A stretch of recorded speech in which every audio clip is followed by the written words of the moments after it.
Pass না করে fail করি, আফসোস করতে করতে তো শেষ। সওয়াব কয়টা লাগবে?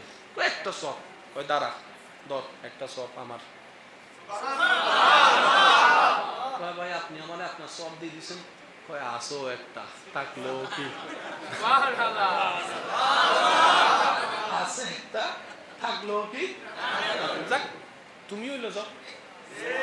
অন্তত আমি জাহান্নামের আগুনে বসে বসে এতটুকু শান্তি পাবো, আল্লাহর একজন বান্দার উপকার করতে পেরেছি। এবার সে খুশি মনে একটা সওয়াব নিয়ে রবের দরবারে যাবে। আচ্ছা এগুলো সব রব জানে কি জানে না? যেহেতু উনি আহকামুল হাকিমিন, আইন করেছেন, উনি তো আইন ভাঙবে না, সেজন্য এই হিকমত গুলা আল্লাহর কাছে যাবে, খুশি মনে বলবে আল্লাহ আমি একটা সওয়াব আনছি। রব বলবে হাসরে নফসি নফসির দিনে আমি এর দয়া করব। আবার দয়া করছো তোরে, সেটাকে ডাক্তারে ডাক। এবার সে আসবে, এই তুই বলে ওরে একটা সওয়াব দিছস? আল্লাহ দিছি তো। কেন দিছস একটা সওয়াব? আল্লাহ আমার কাছে আছে, আমার কাছে আছে একটা, থাকলো কি, কারণ এটা নিয়ে তো আমি জান্নাতে যেতে। তা আমার একটা সওয়াবের কারণে যদি একজন আগুন থেকে বাঁচে, তোমার একটা বান্দা যদি শান্তিতে থাকে, এটা রব বলে যে তুই আমার দিকে তাকিয়ে আমার বান্দার উপর দয়া করেছিস।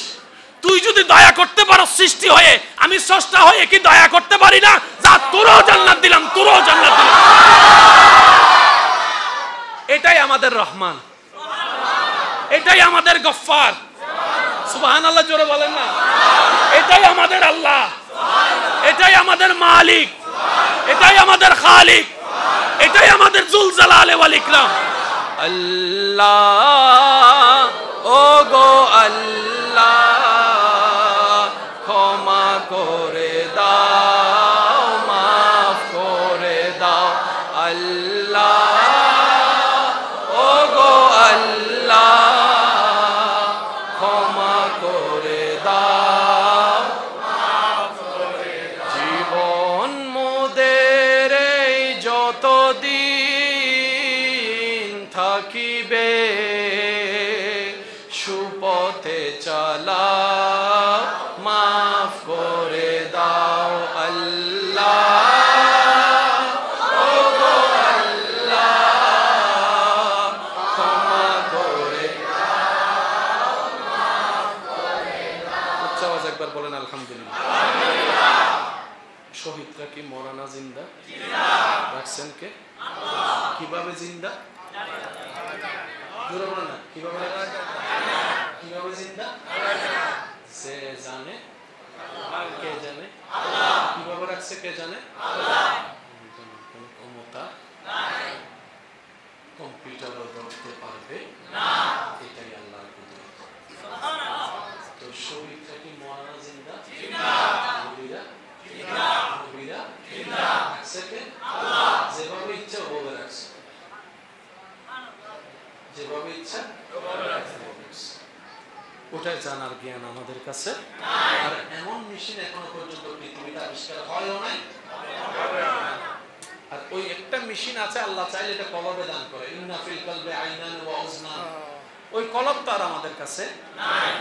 আল্লাহ আমাদের সবাইকে নেক আমল করার তৌফিক দান করুন। আমিন। সত্যিকার যদি আমরা হুসাইনি হতে চাই, আমি হুসাইনি হতে চাই। হুসাইনি হওয়া মানে নবীর হওয়া। কারণ ইমাম হুসাইনের প্রত্যেকটা আখলাক কর্ম হচ্ছে নবীর এবং আল্লাহর আদেশ পালনের পক্ষে। আল্লাহ এবং রাসূলের বাইরে কিন্তু ওনার জীবনী নয়। তো হুসাইনি হওয়া মানে নববী হওয়া, মদিনাওয়ালার হওয়া, নবীজির হওয়া। নবীজির হওয়া মানে আল্লাহর হওয়া। আচ্ছা এবার একটু কষ্ট না নিলে একটা কথা বলে শেষ করছি। আমরা যে কারণে এজিদকে ঘৃণা করি, আল্লাহর ওয়াস্তে কথাটা কি অন্যভাবে দিবেন না।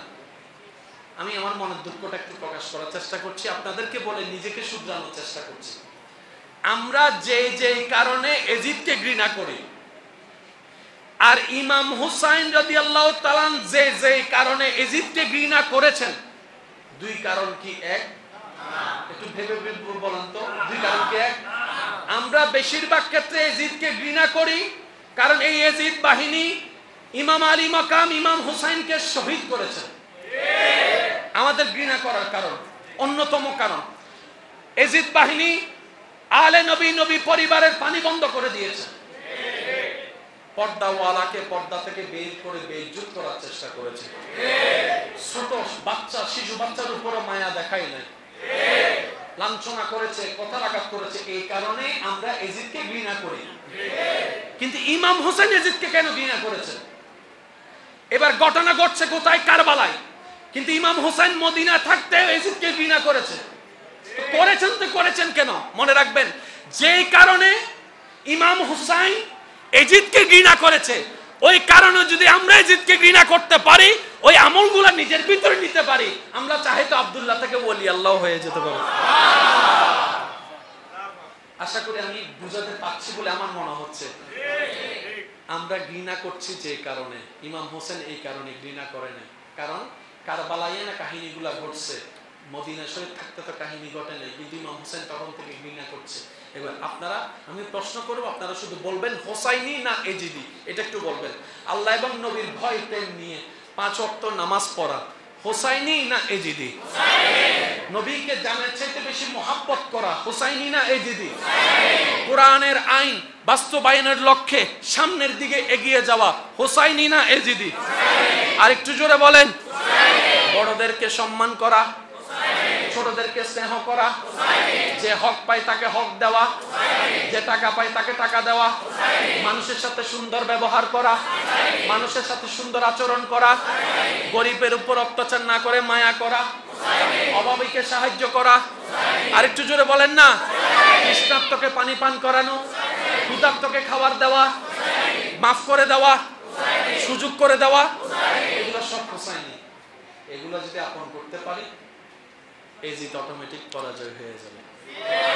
এবার আবার প্রশ্ন করে আবার উত্তর দিবেন। মদ খাওয়া, আমি শুনি না মদ খাওয়া, নাচানাচি করা, বিয়ে বাড়িতে সুদ খাওয়া, ঘুষ খাওয়া, বড়দের সাথে বেয়াদবি করা, ক্ষমতার পাওয়ার দিয়ে জায়গা দখল করা, মানুষের জায়গা জমিন জাল দলিল দিয়ে খেয়ে ফেলা, মা বাবাকে খাবার না দেওয়া, মা বাবার সাথে বেয়াদবি করা, তারপরে সুদ খাওয়া, রাস্তায় নিয়ে ইফটিজিং করা, বিয়ের আগে অবৈধ প্রেম করা, অন্যের বউকে মিসকল মেরে ডিস্টার্ব করা, ছাদ দোকানে বসে মানুষের নামে বদনাম করা, শুনি না আর একটু করে নামাজের টাইমে নামাজ না পড়া, তারপরে আপনার ইমাম আলেম ওলামার উপর অত্যাচার করা, গরিবের উপর জুলুম করা, তারপরে সিন্ডিকেট করে জিনিসের দাম বাড়ায় দেওয়া, সব তো আমাদের ভিতরেই আছে। এজিদকে ঘৃণা করি, কিন্তু এজিদের মান সবগুলো ভিতরে নিয়ে বসে রয়েছে। আমি কষ্ট নিয়েন না আমার কথা, আমি আপনাদেরকে নিয়ে বলছি, আমি আমাকে নিয়ে বলছি। আমি এজিদকে ঘৃণা করি, কিন্তু এজিদের বেশি বেশি পছন্দের অভ্যাসগুলো আমি আমার ভিতরে নিয়ে বসে আছি। তাহলে আফটার অল টোটাল হিসাব টান দিলে তো আমি জিরো হয়ে যাব। তাহলে আমরা সবচেয়ে বুদ্ধিমানের কাজ কি হবে? যে সমস্ত কর্মগুলা আল্লাহ এবং রাসূল অপছন্দ করেন, ইমাম হাসান হুসাইন অপছন্দ করেন, সাহাবায়ে কেরাম অপছন্দ করেন, এইরকম কিছু যদি আমাদের ভিতরে থাকে যেটা এজিদে পছন্দ করে, আমরা সেগুলাকে বের করে দেওয়ার চেষ্টা করব, আল্লাহ এবং রাসূলের জিনিসগুলোকে ভিতরে ঢোকার চেষ্টা করব। তাহলে আমাদের অল্প আমলও বড় নিয়ামত হয়ে যাবে। বলেন সুবহানাল্লাহ। কে কষ্ট নেন না তো আমার কথা? কষ্ট পেয়ে থাকলে মাফ করবেন। তবে বিধান সবার জন্য, নিয়ম সবার জন্য, সবার ঘর মাটির ঘর কবর হবে, এনার দিতে কোনো সুযোগ অন্যকে সুযোগ করে দেন। বিয়ে করে নাই কে কে হাত তোলেন? বিয়ে করে নাই পেছন বিয়ে না করো? হ্যাঁ, মাশাআল্লাহ। স্যার বিয়ে হনা না করো ভাই, হাত তোলা চাই। বিয়ে তাকল হাত তুলি হলি ভালো লাগে। আচ্ছা আত্মের নামও এবার বিয়ে হনা করছে, হাত তোলো, আইয়া তুলি। হ্যাঁ,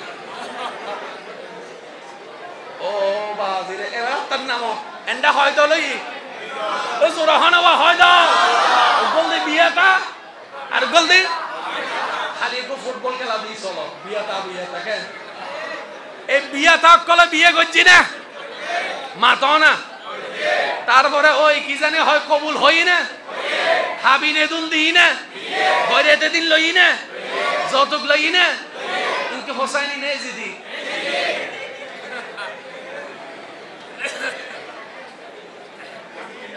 আই আর পক্ষে ন হয় আই অনর পক্ষে ন হয় আই জিন নিয়মই অনর পক্ষে হই দে মাইয়ের বাপ নবারের 500 ন 5000 বৈরদ্দ ইবেজিদি ফুয়াল গাইন নবারের 2 লাখ টিয়া 20 লাখ টিয়া হাবিন দে এজিদি তো দুনুমিক কে আছে না নাই আছে তো বাজি অন্যজন বললে মরগ্গ আর সাহেবের কিছু ন নিজে বাঁচিলে বাবার নাম আই বাচ্চু মাগান পরিবারের বাঁচাই ঠিক আছে না বাজি ইনশাআল্লাহ আচ্ছা এবার আইন যারা বিয়ে না করেন আল্লাহ দিলে ওই বউর বাড়ির তুন এই যৌতুক লবেন না তোমারও মাইয়ে গরমত তাইবু এসির গো তুই লাগাই দিবে দে রে তোমার মাইয়ে ঠান্ডা মানে হাইবু আই হাইম না বা তুই গো লাগাই দিবে দে রে আছে না লইও তো মজ্জু ফাইবেতে 1 কেজি নো লইলে ফাইবেতে 10 কেজি ওয়াজুর হনা ফাইলে ফাইবে দৌড় তুম নো লইলে ফাইবে আল্লাহ তুম সিদ্ধান্ত ভাই তোমার তুই কি ওর তুম লইরে অল্পতে খুশি হইবে নাকি আজীবন তোমার আল্লাহ তুম লইবে সিদ্ধান্ত ভাই তোমার তবে সালাকল দি ওই ব্যক্তি যে হবতে বাজে আতু জদ্দুর আছে যদি বিয়ে করছো ফাইলে হাবাইম না ফাইলে ওই শেষ তুমি তোলে দেবেন আল্লাহ সংসারে শান্তি দিব না না দিব আর জোর হনা দিব না না দিব আল্লাহ আর বেগ গুণে বুঝিবে তৌফিক দান করুন আমিন হুজুর কাবলাই আলম খেদমত তাসন এই মসজিদত প্রথম যে অনুরোধ করছি আজ এখন আবার করি শেষ করি 12:30টার ভিতরে জুমার দিন চলে যাবে ইনশাআল্লাহ হবে 12:30টার ভিতরে চলে যাবে ওই একামত দিলে অন্দিত মোবাইল সিবি ওই দি ভালো একামত চলছ না 2 রাহাত ফরিমত তোর আবার 5G গতির দূরই দাবি নামাজের 2 রাহাতের আগেও কিছু না পড়ে মাথা নবা পড়াও কিছু আবারই তো অর্ধ জান্নাত কিছু না মাথার তো বললে কেউ আছে না নাই আল্লাহ আর একখানে কমপ্লিট পরিপূর্ণ প্যাকেজ পরিবে তৌফিক দান করুক আল্লাহ আর সাচ্চা বান্দা বনিবে তৌফিক দান করুক পরিষ্কার মনওয়ালা বান্দা বনিবে তৌফিক দান করুক আল্লাহর হাসে কিছু না চাই শুধু একখান জিনিস চাই দে ও মাওলা এনুগ্য বান্দা বনিবে তৌফিক দান করো যেন হাসরের ময়দানত আর মিককে চাইয়ারে নবী মুসকিব আসি দে আর কিছু না চাইবা দি আল্লাহ এনুগ্য বান্দা বানাই দাও নবী যেন হাসরের ময়দানে আর মিককে চাই গো মুসকি আসিয়ারে জানা ইবান ইয়ার তুন বড় সার্টিফিকেট আর কিছু হইতারে না আল্লাহ ইয়ারা বুঝিবার তৌফিক দান করো আমিন আর হুজুরে মুনাজাত করিব মিলাদ কিয়াম মুনাজাত আলোচনা করিব যদ্দ ফজিয়ান সময় দি আলহামদুলিল্লাহ তবে আর একখান আবদার নামাজ নসার জন্য হবে আমিন যদ্দ ফারানে দড়িরে বলে টুকুর টুকুর দিব মারে দিবে দিব দহনে বেতন ইমাম সাহেব দিব না আল্লাহ দিব দা আল্লাহর খুশি রাই চললু নবীর মহব্বত অন্তর রাখো যার যত আছে শক্তি একবার হন সুবহানাল্লাহ শেষ ভালো যার সব ভালো তার জোরে হন সুবহানাল্লাহ এবার হন আলহামদুলিল্লাহ আলহামদুলিল্লাহ এবার হন লা ইলাহা ইল্লাল্লাহ এবার বেগুনো দুই হাত তুলি একবার হন আল্লাহু আকবার আল্লাহু আকবার লা ইলাহা ইল্লাল্লাহ লা ইলাহা ইল্লাল্লাহ মুহাম্মাদুর রাসূলুল্লাহ সাল্লাল্লাহু আলাইহি ওয়াসাল্লাম ইয়া নবী সালাম